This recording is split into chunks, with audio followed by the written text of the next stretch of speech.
मैं न्यूज़पेपर पढ़ता हूँ और उसमें इतनी खबरें होती हैं, हम परेशान हो जाते हैं कि पहले क्या डिस्कस करें। एग्जैक्टली ऐसा ही है। और आज के अखबार के आज हमारे पास कौन कौन सी खबरें हैं, तो सबसे पहले आपको बताते हैं कि आज के अखबार में क्या है। सबसे पहले एक्सप्रेस ट्रिब्यून से शुरू कर लेते हैं, देन रोजनामा एक्सप्रेस पे आ जाते हैं। बिल्कुल। अच्छा जी, आज के अखबार की हमारी खबर क्या है जो एक्सप्रेस ट्रिब्यून की है, वो है UNGA president elect offers help on Kashmir. और ये जो है इन्होंने पाकिस्तान की साथ साथ जो कोविड-19 है उसके हवाले से इनकी कोशिशों को भी सराहा है इस खिताब में। और इसके साथ साथ उन्होंने जो प्रेस किया और साथ उन्होंने कहा कि मसला कश्मीर का जो हल निकालना है वो बहुत जरूरी है और इस पे जो अक़वाम मुत्तहिदा है वो उनके साथ है। बिल्कुल। और एक बड़ी अहम खबर आज मरियम नवाज साहिबा के हवाले से है जो कि नैब में पेश हो रही हैं। उनको अराजी केस के अंदर नैब ने तलब किया है, ये सबसे बड़ी खबर है आज की।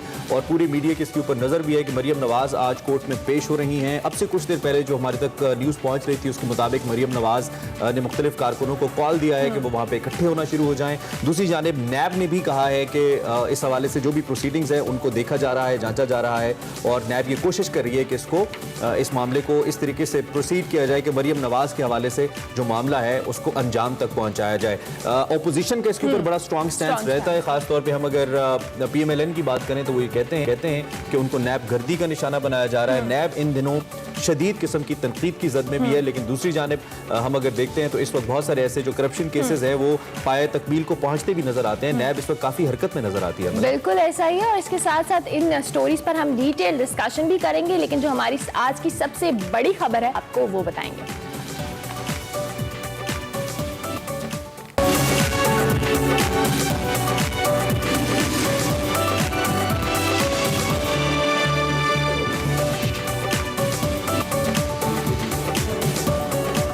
Welcome back once again. Main desk से आपसे खुशामदीद कहते हैं। और आज की बड़ी खबर हम यकीनी तौर पे बात कर रहे हैं। इससे पहले हमने बताया कि आपको जो यूनाइटेड नेशंस के प्रेसिडेंट इलेक्ट हैं वो पाकिस्तान के अंदर मौजूद हैं और उन्होंने एक बहुत बड़ी स्टेटमेंट दे दी है। उन्होंने कहा है कि पाकिस्तान और भारत के दरमियान इस वक्त जो कश्मीर का तनाज़ा है इसके बारे में वो ये कहते हैं कि हम इस पर मीडिएट करने के लिए यकीनी तौर पर अपनी कोशिशें करेंगे। और इसके साथ साथ उन्होंने ये भी कहा कि इस खित्ते में अमन के लिए कश्मीर का जो मामला है उसका हल नागुज़ीर है। उनकी बड़ी अहम मुलाकातें भी हुई हैं। कल एक बड़ी इंपॉर्टेंट प्रेस टॉक दोनों तरफ से हुई थी जिसमें पाकिस्तान की जानिब से वज़ीर ख़ारजा शाह महमूद कुरैशी थे और सदर अक़वाम मुत्तहिदा जनरल असेंबली जो प्रेसिडेंट इलेक्ट हैं वो इस मौके पर मौजूद थे, मिस्टर वोल्किन बोस्कर। और उन्होंने कहा कि जम्मू कश्मीर पर सलामती कौंसिल की जो करारदादें हैं, जिस तरह सिमला मुआहिदा है, इस पर सियासी और सिफारती ज़राए से मुश्किल चैलेंजेस पर काबू पाया जा सकता है, ये वोल्किन का कहना था। और पाकिस्तान इस हवाले से इज लकी इनफ इस वक्त पाकिस्तान के लिए जो मोमेंटम है वो बहुत अच्छा बिल्ड हो रहा है कश्मीर को लेकर।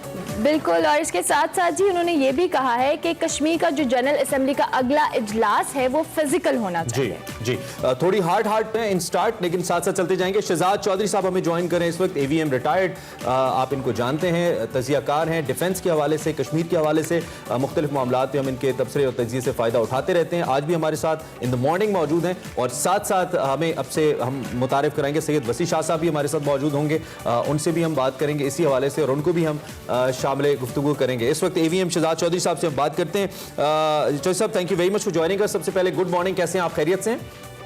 जी वालेकुम अस्सलाम जी, बिल्कुल ठीक ठाक। Thank you very much for joining us sir in espresso. सबसे पहले तो मैं आपसे जानना चाहूंगा कि अब से कुछ दिन पहले ही महातिर मोहम्मद की स्टेटमेंट आई, मलेशियन प्राइम मिनिस्टर की। कुछ दिन पहले इमरान खान साहब का टेलीफोनिक रब्ता हुआ था प्रेसिडेंट अर्दगान से जो टर्किश प्रेसिडेंट हैं। और अब ये जो president elect United nation general assembly हैं इन्होंने भी कहा है कि मामला कश्मीर का हल नागुज़ीर है खित्ते में अमन के लिए। तो इस सारी सूरत हाल को आप कैसे देख रहे हैं? पाकिस्तान के लिए एक अच्छा मोमेंटम बिल्ड हो रहा है कश्मीर को लेकर? मेरे साथ में बहुत अच्छा मोमेंटम है। साथ ही साथ इसमें शामिल कर लीजिए कि बड़ी रिसेंट डिपोजिशन हुई है यूनाइटेड नेशन यूएस कांग्रेस के अंदर एक कश्मीरी लीडर की, एकेडमिक है, डॉक्टर नतीशा कौल, उनकी वो भी बहुत क्लासिक है। वो उसने कश्मीर के मामलात को बहुत खूबसूरती से उन्होंने पेश किया है। हिंदुस्तान की हैं लेकिन इंडियन अमेरिकन है। और सिमिलरली जब आपके मुख्तलिफ बड़े कैपिटल्स के अंदर उनकी असेंबलीज में उनके पोलिटिकल लेवल के ऊपर इस किस्म की डिबेट और डिस्कशन शुरू हो जाए तो इसका मतलब है कि ये अवेयरनेस, ये एहसास कि कश्मीर में एक बहुत बड़ा जुल्म ढाया जा रहा है, उनको एक साल से बंद करके रखा हुआ है और कश्मीरियों के हकूक जो है इंसानी और उनके बुनियादी हकूक दोनों की नफी हो रही है। तो फिर उस सूरत में आपको उम्मीद पैदा हो जाती है कि उनकी जो जुल्म की रात है वो खत्म होने वाली है। मेरा ख्याल है जब आप इस मामला पे देखते हैं तो ये जो मोमेंटम डेवलप हो रहा है जो कि इंटरनेशनल लेवल पे है, जो कि out of the kinetic operation यानी डिफेंस वॉर, उसके अलावा हट के एक डिप्लोमेटिक और एक सेंटिमेंट बेस्ड एक एनवायरनमेंट क्रिएट हो रही है, ये बहुत ही एक प्रॉमिसिंग चीज नजर आती है। जी जी, बहुत शुक्रिया vice marshal retired Shahzad Chaudhry साहब हमारे साथ टेलीफोन लाइन पर हमें ज्वाइन करने के लिए, और सैयद वसी शाह साहब बिल्कुल, वसी शाह साहब हमारे साथ मौजूद हैं। Welcome to the show Shah साहब, कैसे हैं आप? खैरियत से? दिन का आगाज कैसा हुआ आपका? दिन का आगाज मेरा अच्छा हुआ, अच्छा हुआ? मुझे पहले से बता दिया गया था कि जल्दी सोइए जल्दी जागिए। ठीक है, और आपने अपना नींद का वो वाला कोटा पूरा कर लिया? काफी पूरा कर, चले, दैट्स ग्रेट। जितना मैक्सिमम इस हम स्टोरी पे जो डिस्कशन कर रहे हैं, हम ये भी जानना चाहेंगे कि अभी जो पाकिस्तान की मसला कश्मीर के हवाले से हिकमत अमली है, वो किस हद तक कहने मौसर है, और जो मुस्तकबिल का लाया अमल है वो किस तरह से हम इसको तय किया जा सकता है? लोगों को ना असल में सही बात जो है वो बतानी चाहिए। हमारा बहैसियत कौम एक मसला ये है कि हम या तो बहुत ज्यादा मायूसी फैला देते हैं या बहुत ज्यादा अपनी तवक्कुआत को और उम्मीदों को बहुत बढ़ा देते हैं। अब बुनियादी तौर पे जो यूएन की जो बॉडी है उसकी 5 यानी कि मेजर जो बॉडीज है, उनमें से एक सिक्योरिटी काउंसिल है, एक जनरल असेंबली है। जनरल असेंबली क्या है? जनरल असेंबली बुनियादी तौर पे 193 के करीब जो मेंबरान है वो सारे के सारे जो है वो जो उस जनरल असेंबली का हिस्सा है, उसके ये हेड है जो इस वक्त पाकिस्तान आए हैं। तो उनको अपने ज़ाब्ते के और उसूलों के मुताबिक वहाँ कार्रवाई करनी है। ये मुमकिन नहीं है कि वोल्कन अगर आपके यहाँ आ गए हैं तो कल को जाके वो कश्मीर को आजाद करवा देंगे। अलबत्ता जिसको लॉबिंग कहते हैं, जैसे भी एवीएम साहब कह रहे थे, शहजाद साहब बिल्कुल दुरुस्त कह रहे थे कि आपको अपनी बात उठाने में आसानी होगी। नेचुरली जब एक आदमी जो हेड करता है उसके पर्सनल ताल्लुकात भी होते हैं, वो लॉबिंग में आपको बहुत मदद करेगा। लेकिन हमें ये जहन में रखना चाहिए, कौम को भी ये बताना चाहिए कि एक खूंखार भेड़िए से अगर आपको अपने किसी प्यारे को छुड़ाना है तो वो इतना आसान नहीं है। ये इसलिए जरूरी होता है कि जब आप बहुत तवक्को, मिसाल के तौर पर जब ट्रंप के यहाँ से आए थे इमरान खान साहब, तो लगता था अगले दिन कश्मीर आजाद हो जाएगा, कुछ भी नहीं हुआ। सो बहुत मायूसियां हुई, फिर ट्रंप को भी आपने गालियां दी, इमरान खान साहब पर भी आपने बहुत सारे इतराजात किए। तो आपको उतनी ही बात लोगों को बतानी चाहिए। यहाँ पे पॉइंट हकीकत अच्छी डेवलपमेंट है, मगर ऐसा कुछ नहीं होने जा रहा कि अगले 6 महीने में आप ये देखेंगे कि कश्मीर जो है। एक चीज तो यहाँ पे हम देखेंगे कि पिछले कुछ अरसे में गवर्नमेंट ऑफ पाकिस्तान या हमारा फॉरेन ऑफिस इस चीज में तो कामयाब हुआ है कि मामला कश्मीर दुनिया भर के अंदर, चाहे आप इसका क्रेडिट इमरान खान साहब की ट्वीट या उनके ट्विटर को दें या फिर उनकी हमारी डिप्लोमेसी को दें, समहाउ मसला कश्मीर हाईलाइट तो बहुत स्ट्रांगली हुआ है। और फिर इसका क्रेडिट आप मोदी के कुछ फैसलों को भी दे सकते हैं जिसकी वजह से ये सब कुछ हुआ। इसमें क्या कहेंगे? बिल्कुल दुरुस्त कह रहे हैं, मोदी के फैसलों को भी देते हैं और आपको भी। मिसाल के तौर पे देखिए ना, अब वोल्कन अगर यहाँ आए हैं तो ये एक बड़ी वो है, वोल्कन इंडिया भी तो जा सकते थे, वोल्कन इंडिया क्यों नहीं गए? तो बहरहाल अगर इंडिया जाता, आप देखिए ना अभी हमारे सऊदीया के साथ थोड़े से ताल्लुकात में एक मामला चल रहे हैं, तो आप अगर इंडियन मीडिया देखें तो वो जश्न मना रहा है, तो तकलीफ तो दूसरी तरफ होती है। तो आपका क्या ख्याल है कि वोल्कन के आने पर वहां तकलीफ नहीं हुई होगी? तो ये एक बहुत बड़ी कामयाबी है, मगर इसको उतना ही बना के पेश करें जितनी ये कामयाबी है। क्योंकि अगर आप ज्यादा समझने लगेंगे, एक्सपेक्टेशन ज्यादा होंगी और उसके बाद जो आपको मेहनत करनी है मजीद, उसमें कमी आ जाती है। 70 साल का 72 साल का मसला 72 दिन में नहीं, लेकिन अच्छी डेवलपमेंट है कश्मीर को लेकर, इस पे हम बात करते रहेंगे। Yet we have a break. Yes, हमें एक ब्रेक लेनी है, ब्रेक के बाद हाजिर होंगे। आप देखते रहिए एक्सप्रेसो।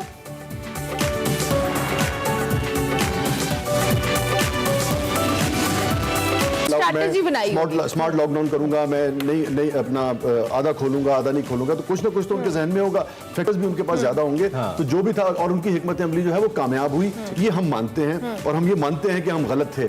मगर बिल गेट्स ने ये नहीं कहा है, जो आप जिस तरीके से अगर आप उसको देखें तो उन्होंने ये कहा है कि पाकिस्तान ने, उनका ये कहना है कि समझ लुब्बे लुबाब ये है कि समझ नहीं आ रहा कि क्या वजह हुई है कि पाकिस्तान ने इतना अच्छा परफॉर्म किया। तो हमने थोड़ा सा ट्विस्ट जो है उसे मारा है। तो कोर्ट एंड कोर्ट में बात सही करनी चाहिए, ये जरूर है। लेकिन हमें तो पता है ना हमने क्या किया शाह जी, हमने एसओपीज फॉलो किए। यही मैं कह रहा हूं, बिल गेट्स ने तो बिल गेट्स को हम बता देते हैं ना, हम एक्सप्रेस न्यूज़ के जरिए बता रहे हैं। उसको ये ट्विस्ट कर देना कि बिल गेट्स ने हमारे एक स्ट्रेटजी की तारीफ की है, उसने कहा कि स्ट्रेटजी तो मुझे समझ ही नहीं आ रही कि थी, मतलब ये भी क्यूरियोसिटी है उनके लिए। बिल्कुल सही। लेकिन ये दुरुस्त बात है कि इसमें सबको मानना चाहिए कि इमरान खान साहब की जो स्ट्रेटजी थी वो कामयाब हुई। जो समझते थे कि वो गलत हैं वो लोग गलत साबित हुए। बिल्कुल ठीक है। सुबह मगर ट्विस्ट न करें बिल गेट्स की बात को। हमने नहीं किया, हम ये बात ही ट्विस्ट कर देते हैं और हम आ जाते हैं अपने जो कोल्ड किचन है उस कॉर्नर पे। और हमारे साथ शेफ नोमान मौजूद है। Welcome to the show. Chef Noman, कैसे हैं आप? खैरियत से? अल्हम्दुलिल्लाह। आज सुबह आप हमें चाय कॉफी की तो हम बात करते हैं, क्या आप हमें ठंडे सुबह मैं आपको फ्रेश जूस पिला रहा हूँ, उसके बाद आपको कोल्ड कॉफी पिलाऊंगा। अच्छा शेफ नोमान की सबसे अच्छी बात ये, तमाम देखने वालों को भी हम बताएं कि ये हमें क्विक रेसिपीज बताते हैं। आप ये देखा करें कि ये सेकंड्स में बनने वाली, मिनट्स में बनने वाली रेसिपीज बताते हैं, कोई बहुत लंबी चौड़ी रेसिपीज नहीं होती। सो नोमान क्या बना रहे हैं? आपके लिए सबसे पहले कोल्ड कॉफी रेडी कर लेता हूँ।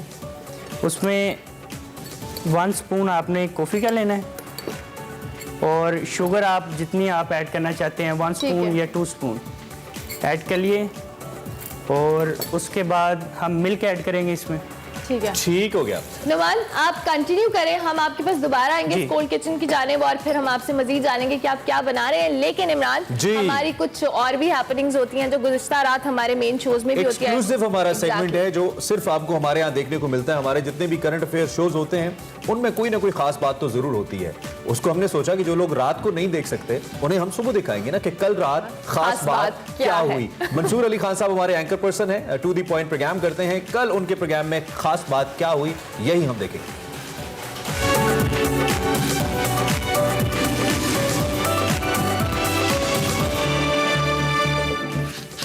बात करेंगे हम कल रात खास बात के हवाले से और मंसूर अली खान साहब से हम जानेंगे कि उन्होंने कल अपने प्रोग्राम में क्या खास बात है जो आवाम तक पहुंचाई और मीडिया तक पहुंचाई। मंसूर, वेलकम करेंगे आपको। आपने अपने प्रोग्राम में एक तो बहुत अच्छा पैग लिया वजीर आजम के हवाले से, जो आपने कहा कि उनको अपोजिशन बहुत फ्रेंडली मिली है। तो आप क्या देखते हैं कि ये अपोजिशन इस वक्त हमें मुनकसिम क्यों नजर आती है मंसूर? मेरा ख्याल में ऑपोजिशन काफ़ी हद तक तकसीम है और इसकी बहुत बड़ी वजह यह है कि पाकिस्तान पीपल्स पार्टी और नून लीग में एतमाद की कमी है, एक दूसरे पे ट्रस्ट नहीं है। ऑन कैमरा बेशक ये मिल के पाकिस्तान तहरीक इंसाफ की हुकूमत पर तनकीद करते हैं, उनको बुरा भला कहते हैं, इमरान खान साहब की गवर्नेंस के ऊपर सवाल उठाते हैं, सिलेक्टेड के अल्फाज इस्तेमाल करते हैं, लेकिन जब बात आपस में एक दूसरे पे एतमाद की हो तो नहीं करते एक दूसरे पे एतमाद। और कैमरे के पीछे भी अक्सर बैठ के एक दूसरे के हवाले से यही कहते हैं, उनको शक की निगाह से देखते हैं कि हम झंडा लेके आगे चल पड़े तो हो सकता है ये जो दूसरी जमात है वो कहीं डील ना कर ले। अच्छा, एपीसी पर ऑपोजिशन भी खामोश है, आप एपीसी होती हुई देख रहे हैं? और ये भी बताइएगा इसका नतीजा क्या निकलेगा मंसूर? एपीसी तो जरूर करेगी और शायद अब ना करे, थोड़ी देर से करे, लेकिन वो करेगी जरूर, क्योंकि शायद मामला जो है वो अब इज्जत का आ चुका है। लेकिन क्या वो एपीसी को खातिर खा नताइज इस वक्त निकाल सकेगी? मेरा नहीं ख्याल।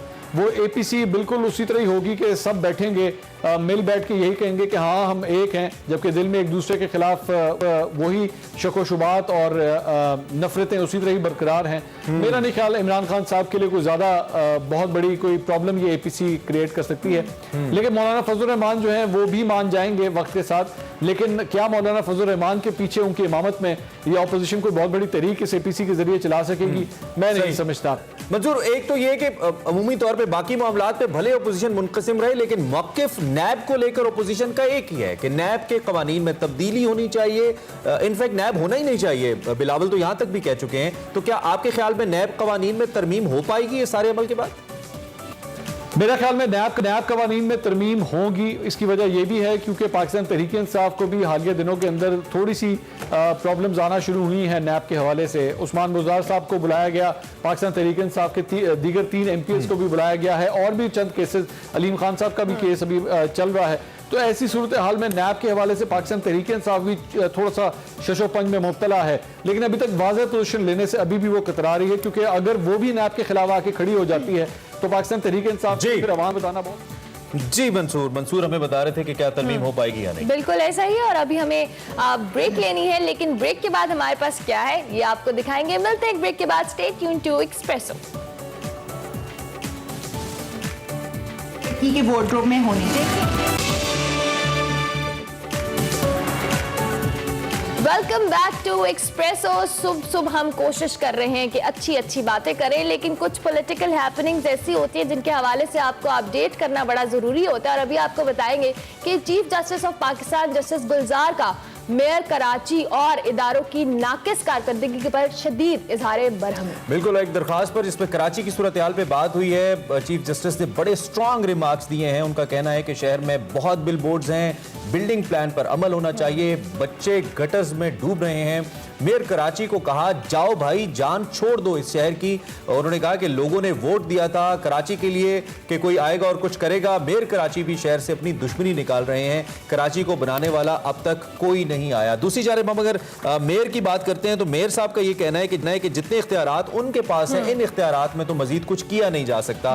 उन्होंने एक बार फिर शिकवा किया है, और ये बेसिकली एक जिगजैग सिचुएशन अजीब क्रिएट हुई है बिटवीन MKM जो कि जिसके पास लोकल एडमिनिस्ट्रेशन है और पाकिस्तान पाकिस्तान पीपल्स पार्टी जिसके पास सूबाई हुकूमत है वो मुसलसल ये बात कहते नजर आते हैं। एमक्यूएम इख्तियारात का गिला करती है और पीपल्स पार्टी अमली तौर पर वो कहते हैं कि अमली तौर पर एमक्यूएम कुछ नहीं करे, तो अवाम इसमें बहुत पिस रहे हैं। बारिशों ने क्या हाल किया हमें मालूम है। एग्जैक्टली और कल मेयर कराची रात को इंटरव्यू भी दे रहे थे और उन्होंने यही बोला कि मेरे पास इख्तियारात ही नहीं है तो मैं क्या करूं। इस हवाले से भी उनकी जो सरजनिश की गई और उस हवाले से भी अपडेट किया है। ठीक हो गया जी। हमारे पास अगली जो स्टोरी है जिसपे आपने आपको अपडेट करना है वो पंजाब की हम बात करेंगे। तमाम क्लासेस के इम्तहानी निसाब जो है उन्हें 50% तक कम करने का फैसला किया गया है। पंजाब हुकूमत पहली से 10वीं जमात के निसाब में तब्दीली ले आई है और इसको 50% तक इसको कम करने का फैसला किया गया है। कोविड-19 की वजह से हमें मालूम है कि इदारे बंद रहे हैं, शायद ये उसी के तनाजुर में ये फैसला किया गया है। पंजाब हुकूमत पहली से 10वीं जमात के निसाब में तब्दीली ले आई है। हम अगर इम्तहानी निसाब 50% की बात करते हैं तो उसे स्मार्ट करने का भी फैसला किया गया है। ऐसा ही है और ये जो नया तैयारशुदा स्मार्ट सिलेबस है इसका तनकीदी जायजा लेने के लिए सातिज़ा को टास्क भी दे दिया गया है और ये जो तमाम निसाब है ये ऑनलाइन दस्तयाब भी होगा। हर जो मजमून है उसके जो इंपॉर्टेंट चैप्टर्स हैं उनको शामिल किया जाएगा और बाकी सबको माइनस यानी कि खारिज कर दिया जाएगा। देखना ये होगा कि क्या ये बच्चों के तालीमी साल के ऊपर कोई मनफी असर तो नहीं डालेगा, क्या इसका ऐसा मनफी असर तो नहीं होगा जिसमें शायद कुछ ऐसा निसाब स्किप कर दिया जाए जो बच्चों के लिए जरूरी है, महज इसलिए चूंकि जो महकमा तालीम है उसके ऊपर प्रेशर ज्यादा है। इसके ऊपर हम डिस्कशन करने की भी कोशिश करेंगे। येट हमारे पास एक ब्रेक है, ब्रेक लेते हैं, ब्रेक के बाद लिंक करते हैं।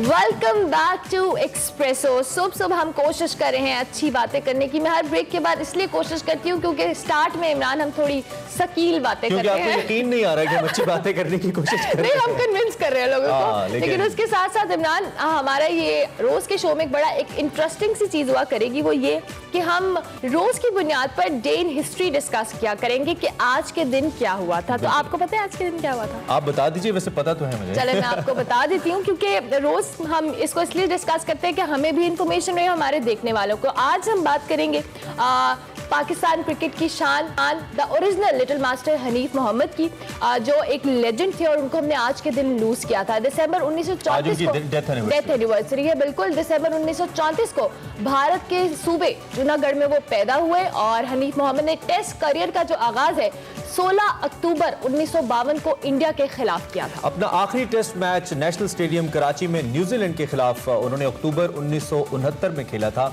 हनीफ मोहम्मद साहब की हम अगर बात करते हैं, द लेजेंड हनीफ मोहम्मद, तो उन्होंने 17 साल अपने क्रिकेट करियर में 55 टेस्ट मैचेस खेले जिसमें उन्होंने 12 सेंचुरी और निस सेंचुरियां स्कोर की। इसी तरीके से 15 निस सेंचुरी स्कोर की। लिटिल मास्टर की हम अगर मजीद बात करें तो पाकिस्तान की पहली क्रिकेट टीम में भी खेलने का एजाज उन्हें हासिल रहा है। टेस्ट क्रिकेट की तारीख में तवील दौरानिए तक विकेट पर ठहरने वाले बैट्समैन भी ओरिजिनल लिटिल मास्टर ही करार पाए। 1958 में फर्स्ट क्लास क्रिकेट में 499 रन बनाकर सर डॉन ब्रिडमैन का रिकॉर्ड अपने नाम किया। हनीफ मोहम्मद साहब तवील अलालत के बायस 11 अगस्त 2016 को हमसे जुदा हुए। इस दारे फानी से उन्होंने कूच किया। उनके बेटे शुएब मोहम्मद भी बहुत शानदार टेस्ट क्रिकेटर रहे हैं।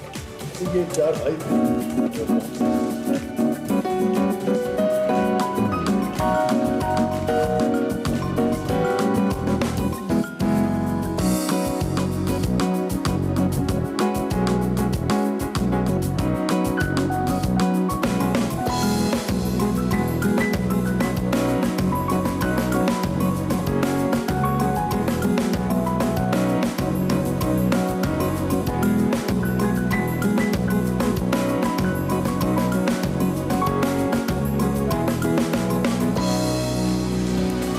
ये तो थी द लेजेंड हनीफ मोहम्मद की कुछ यादें इमरान और उनकी मजीद कुछ बातें हम डिस्कस करेंगे। बिल्कुल, हमें इस वक्त हमारे senior sports editor express news Zahid Maqsood साहब टेलीफोन लाइन पे ज्वाइन कर रहे हैं। इनका क्रिकेट तज्जिया, इनका स्पोर्ट्स तज्जिया किसी से ढका छुपा नहीं है, तो हमने आज इनको जहमत दी कि हम जरा लिटिल मास्टर की कुछ यादें मकसूद साहब से ताज़ा करें। जाहिद मकसूद साहब, thank you very much for joining us and welcome to Expresso. पहली बार आए आज आप हमारे शो में।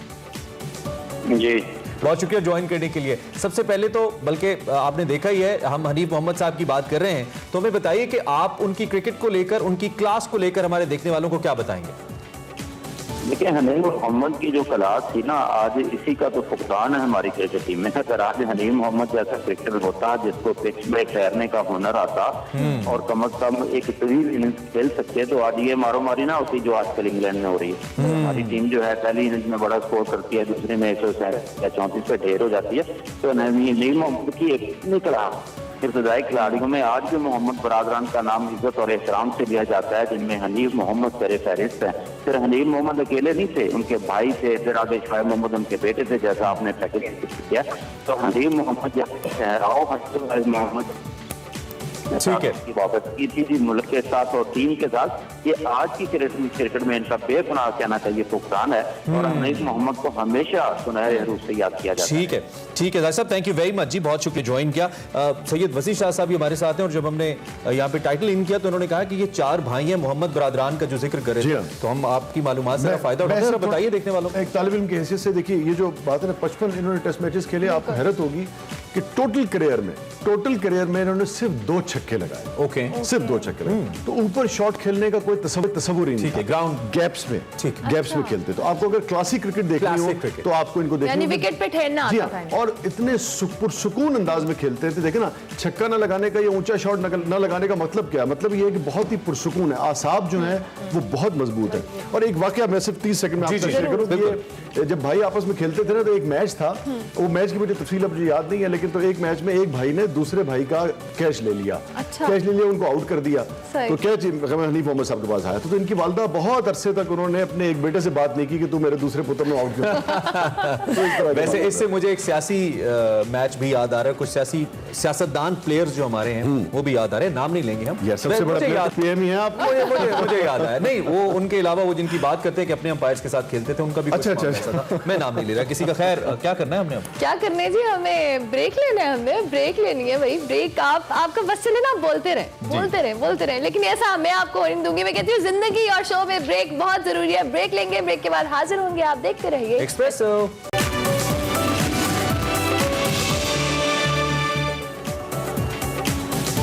बात की हमने कुछ सूफिया के शहर की, बाबों के शहर मुल्तान की, जिसका टेम्परेचर आपको हमने बताया, टेम्परेचर काफी गर्म रहता है। मुल्तान तो अपनी गर्मी की वजह से बहुत मशहूर है। मुल्तान समहाउ साउथ पंजाब में चूंकि है तो अपने आमों की वजह से भी मशहूर है और अपने सियासतदानों की वजह से भी मशहूर। सुबह खाने की बातें करा रहे हैं, सियासतदानों की बातें भी कर रहा हूँ साथ में। अच्छा, मैं सुबह जरा फैशन की बात करूंगी, आप खाने की बात करते हैं। वैसे मैं आपको बता दूं कि आप इस्लामाबाद से आए, लेकिन आप आधे लाहौरी हो चुके हैं। लेकिन मैं आपको एक बात बताऊं, पहले भी जब ये कोविड की सिचुएशन है, चूंकि शादी हॉल्स बंद थे, खवातीन बाहर जा नहीं रही थी, इवन इवेंट्स के ऊपर भी पाबंदी थी, आप जैसी खवातीन भी सोशलाइज नहीं कर पा रही थी उतना, तो अब ये सिलसिला खत्म हो गया। मेरे ख्याल में अब बहुत ही रेलेवेंट है। क्या मतलब है आपकी जैसी खवातीन? आपको मुझे लगता है मैं बहुत सोशल हूँ। मुझे पता क्या है। ठीक है। एनीवेज जी, हमारे साथ हमारी साथी एंकर अंबर लियाकत, जो कि एक्सप्रेस ट्रिब्यून की जो फैशन एंड लाइफस्टाइल की एडिटर भी हैं, वो एक सेगमेंट लेकर आ रही है हमारे शो में, जिसमें हमें फैशन ट्रेंड्स के हवाले से बताएंगी। तो आज हम अंबर से जानते हैं कि वो कहाँ पर हैं और किस तरह के ट्रेंड्स चल रहे हैं। ये फिर खर्चे बढ़वाने वाली हैं तमाम। हाँ, मैं खर्चा बढ़ा रही हूँ। देखते हैं जी, अंबर से जानते हैं। जी अंबर।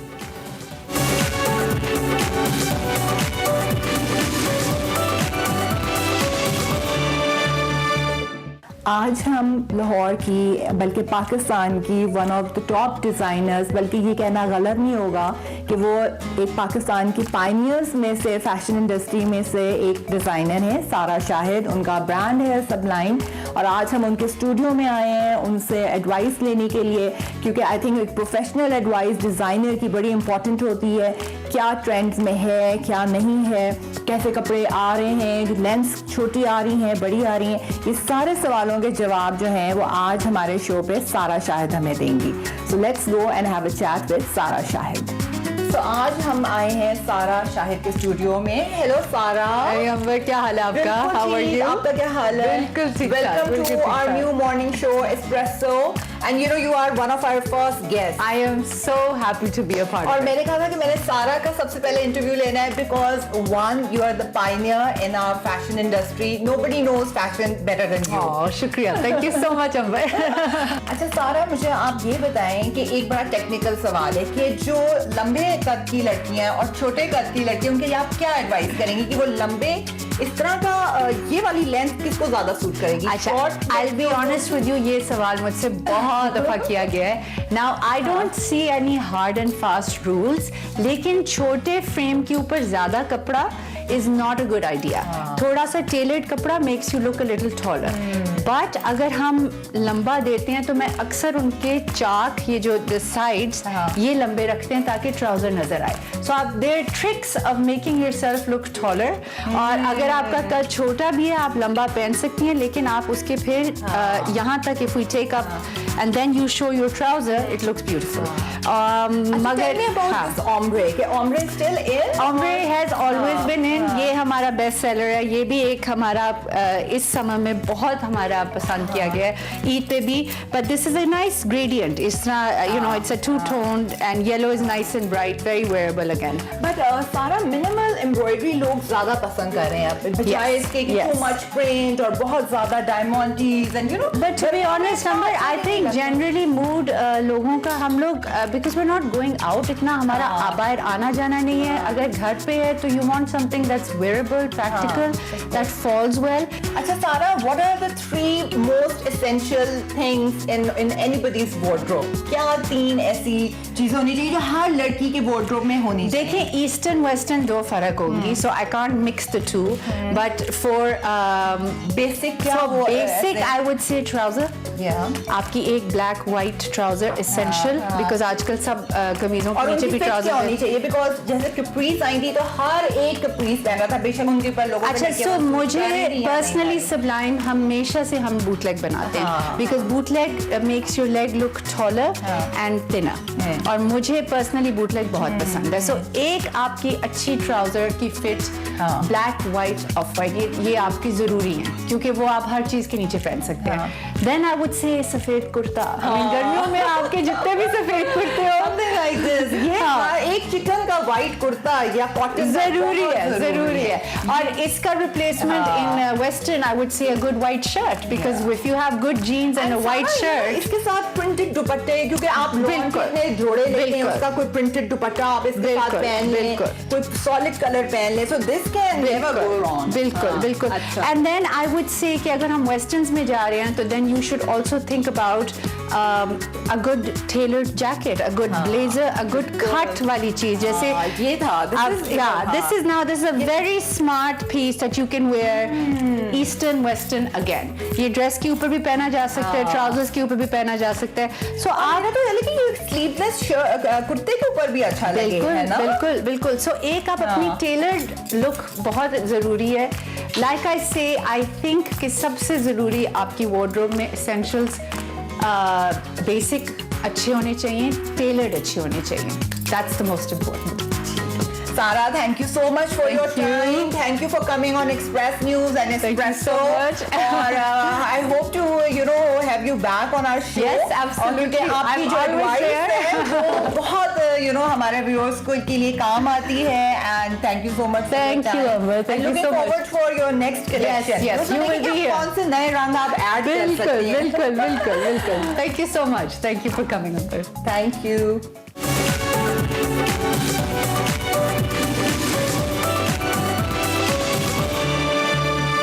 अच्छा वैसे इमरान ना, जिस तरह से अभी अंबर हमें बता रही थी कि जो लंबी खवातीन हैं या जिनका हाइट थोड़ी छोटी होती है उनकी किस तरह की ड्रेसिंग होनी चाहिए, मेरे ख्याल से दैट्स वेरी इंपॉर्टेंट. आदमियों में भी होता है कि सूट कैसा होना चाहिए, वैसे मुझे इतना आइडिया नहीं है. डेफिनेटली होता है, लेकिन आदमियों में ज्यादातर आजकल आदमी सूट और उसकी शेप उससे ज्यादा बजट को देखते हैं क्योंकि ज्यादा बजट तो बेगमात की जानिब चला जाता है ना. ऐसी भी कोई बात नहीं है, आप लोग भी कम तैयारी नहीं करते और कम नहीं होता है. शाह साहब आप एग्री करेंगे? मैंने तो देखिए इस पे एक शेर कहा है, पता नहीं मेरी तरफ वो कैमरा आपका इस वक्त है कि नहीं है. वो है कि महंगे लिबास वाले सभी मांद पड़ गए. ये आपका शेर हम बाद में सुनेंगे, कैमरे पे सुनेंगे. अभी हम जरा इधर चलते हैं कोल्ड किचन की जानिब, और नुमान का जो काउंटर है वो बहुत मुझे पीच जूस बना रहे हैं, ये तो बताइए कब से इंतजार करें. So Noman, is it ready now? जी सर, तैयार है?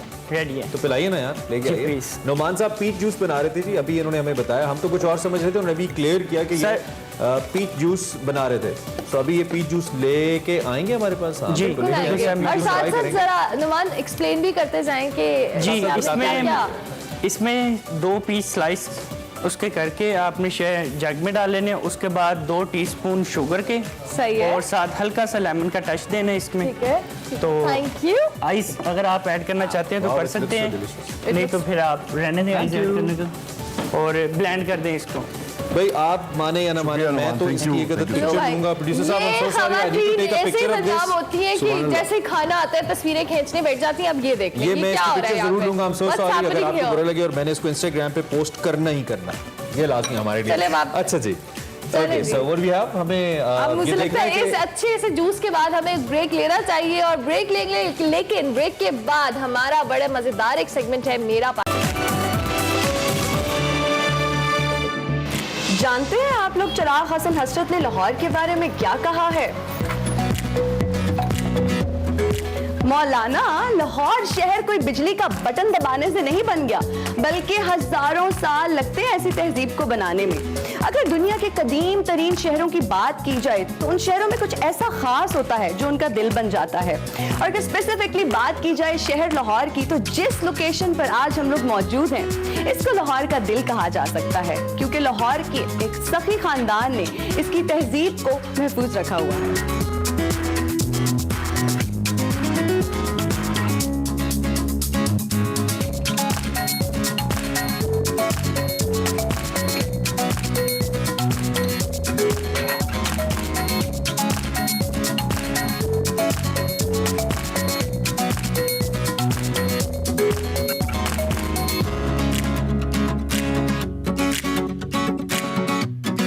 नाज़रीन, आज हम लोग म्यूजियम फकीर खाना में मौजूद हैं, जिसे बनाया था अंदरून शहर के फकीर खानदान ने।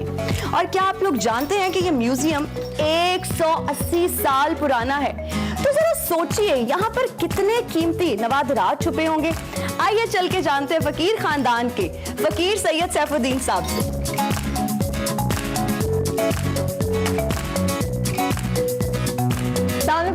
कैसे हैं आप? अरे वालेकुम सलाम हिना, कैसी हैं आप? मैं खैरियत ठीक से? हूँ, आप कैसे हैं? बड़ी खुशी हुई आप तशरीफ लाई। Thank you for having us over. Most welcome जी, आइए तशरीफ लाइए। थैंक यू सर, प्लीज आप बैठें। जी जी तशरीफ लाइए। Thank you.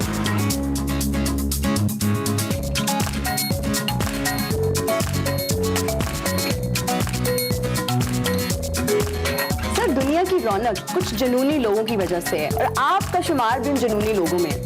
मुझे इस खूबसूरत जगह के बारे में कुछ बताइए, इसकी हिस्ट्री के बारे में कुछ बताइए। कुछ काम जुनून के बगैर मुमकिन ही नहीं होते। बिल्कुल। तो फकीर खाना भी एक इश्क है। वाह। मेरे पास लोग आते हैं और यहाँ से अपने ज़ौक़ की तस्कीन लेकर जाते हैं, बिल्कुल। तो मुझे मेरा जुनून पे कर देता है। सर, यानी कि आप कहना चाह रहे हैं कि ये इश्क और जुनून का म्यूजियम है। अच्छा सर, मुझे ये बताइएगा कि इस खूबसूरत म्यूजियम में कितने नवादरात हैं और वो कितने पुराने हैं? यहाँ पे कितने नवादरात हैं? जी। सच पूछो तो जो रिकॉर्ड हुआ है वो 20,000 से ज़्यादा है।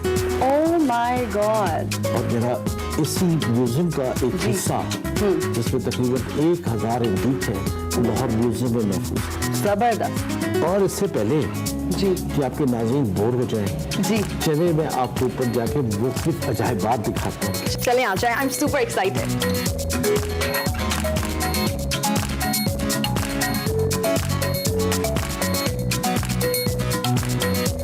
Wow, I am awestruck. So beautiful. Sir, आप कोई जादूगर तो नहीं है? क्योंकि कहा यह जाता है कि वक्त को कोई नहीं रोक सकता, लेकिन आपने इस कमरे में वक्त को रोक रखा है। अरे वाकई ऐसे ही मुझे महसूस होता है जी कि यहाँ पे आके वक्त ठहर जाता है। ये देखिए ड्रैगन चेयर्स हैं। बिल्कुल। इनके अंदर ये फूल खिला हुआ है, ये फूल बंद है। ये है लेडीज के बैठने की। अच्छा। और दूसरी चेयर जो है जी, वो क्या जेंट्स के लिए है? वो जेंट्स के लिए है। उसके अंदर फूल खिला हुआ है। अब फूल खिला हुआ और फूल अनखिला, इसका मतलब क्या है? क्या? कि जब मर्द जी इस चेयर पे बैठेगा जी, तो ये फूल उसकी कमर पे ऐसे चुभेगा कि उसकी छाती बाहर निकल आएगी। ओह, मतलब वो स्टिफ होके बैठेगा। कि आपके कोट में Posture के कैसे साथ। पोस्चर के साथ बैठेंगे। और दूसरी तरफ आप देखें जी। कि जब खवातीन इस पे बैठेंगी जी, तो खवातीन का पोस्चर अदर वे डाउन होगा कि वो झुक के बैठेगी, थोड़ा रिलैक्स होगा और तो मैं कमर कैसे बैठ के यहाँ पे ट्राई कर सकती हूँ? ये रानी महारानी की कुर्सी है और आप भी रानी हो। तशरीफ रखिए। Thank you.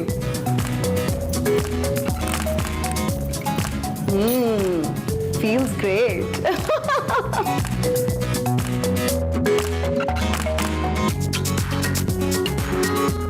I am super excited to know कि क्या हिस्ट्री है, एक एक एंटीक पीस की क्या पीछे उसकी ये कहानी है।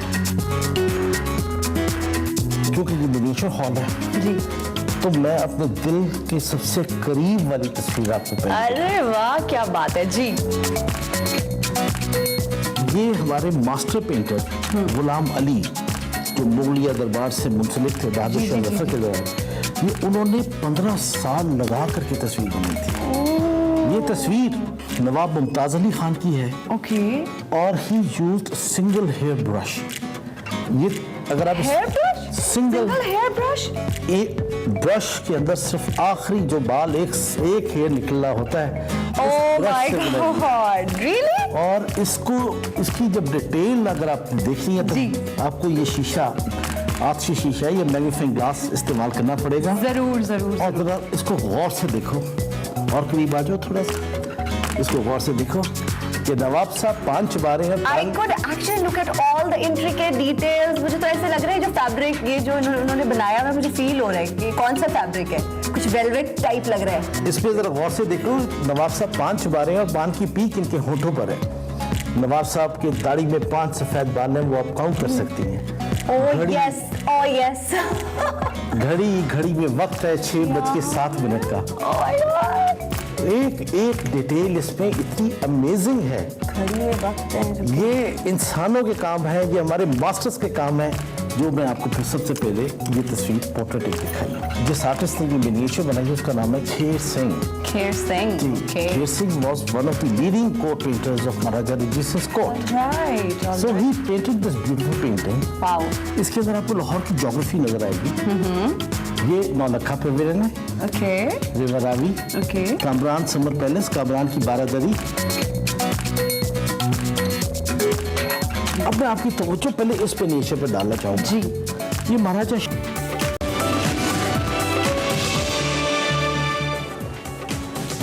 वेलकम बैक टू एक्सप्रेसो और बात कर रहे थे हमारे एक्सपर्ट्स एक इंपॉर्टेंट इशू पे। Over to you again. Waqar, चूंकि वक्त कम है, आप इसको कंक्लूड कर लें कि बच्चे जो हैं वो क्यों दिलचस्पी नहीं लेते हैं। अच्छा, मैं इसको ये करूँ, एक तो टीचर उसकी तो कैपेसिटी का प्रॉब्लम है ही है। अच्छा, एक और चीज़ है, उसके लिए तो बहुत मुश्किल है, बहुत ही लंबी पॉलिसीज चाहिए। कैरिकुलम का भी प्रॉब्लम है, बहुत ही बोर है। तो उस सिलसिले में हम ये कर सकते हैं कि जितने भी पढ़े लिखे वालिदैन हैं उनको वो कैरिकुलम से वो चीज़ उठाएं जो बच्चे ने फिजिक्स को कोई भी स्केलर एंड वेक्टर पढ़ना है, कुछ भी पढ़ना है, और सीधा चले जाएं यूट्यूब पे, खान अकेडमी पे, क्रिएटिव बहुत सारी चीज़ें। अगर हमारा कैरिकुलम बोर है या जो भी है तो उसको बच्चे को कम से कम उस तरफ ले जाएं। ठीक है। लेकिन ये आपकी जिम्मेदारी है कि इन तमाम चीज़ों में इतना इंटरेस्ट पैदा करना कि बच्चा इस तरफ वापस लौटे। तो जो बुनियादी बात हमें आपकी उससे समझ आई कि नफ्सियात ही कहती है कि बच्चे की दिलचस्पी जो है उसको बढ़ाएं, उसको बढ़ाएं। अगर आप उसकी दिलचस्पी से हट के उसे कुछ पढ़ाने की कोशिश करेंगे तो वो ना सब्जेक्ट सीख सकेगा, ना उसमें दिलचस्पी पैदा कर सकेगा। और गलती आपकी होगी। बिल्कुल ठीक, जबरदस्त किस्म की डिस्कशन। और आपने सुना कि बच्चे पढ़ाई में दिलचस्पी क्यों नहीं लेते, हमारे दोनों एक्सपर्ट्स ने आपको बताया। इस पे हम ऑफ एंड ऑन मजीद भी बात करते रहेंगे। आपके सामने माइंड मैटर्स के और भी कई टॉपिक्स लेकर आते रहेंगे। इस वक्त हम प्रोग्राम के बिल्कुल इख्तिताम पे बात करेंगे ट्विटर के टॉप ट्रेंड की। इस वक्त नहीं है, इस वक्त तो पॉलिटिकल टॉप ट्रेंड है, लेकिन कल काफी देर तक टॉप ट्रेंड रहा जब जो टूरिज्म उसको ओपन किया गया और पाकिस्तान वेलकम करा है पूरी दुनिया को। अमेरिकन मैगजीन ने भी 2020 के लिए पाकिस्तान को नंबर 1 टूरिज्म डेस्टिनेशन कहा है और पूरी दुनिया इस वक्त पाकिस्तान की तरफ देख रही है। जब हमने वीजा पॉलिसी को नम किया है तो पूरी दुनिया देख रही है कि वो पाकिस्तान आए। इसी हवाले से केपी गवर्नमेंट की जानिब से एक ऑफिशियल वीडियो टूरिज्म केपी के हवाले से जारी की गई है, वो आपको दिखाएंगे और हम आपसे मिलेंगे कल in Expresso. Meanwhile keep watching and अल्लाह हाफिज़।